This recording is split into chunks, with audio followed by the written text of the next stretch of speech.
Ito ang specialty ng mga Ilonggo. Ang tawag dito ay Valenciano o Arroz Valenciana.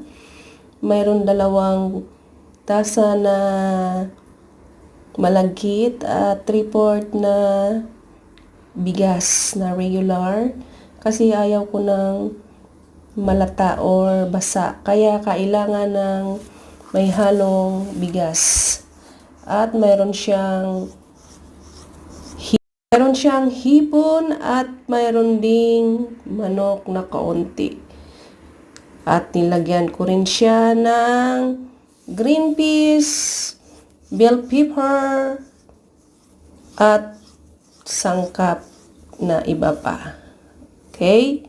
Kaya, mayroon din akong ginawang tofu with sotanghon na may itlog, may kunting sabaw-sabaw sa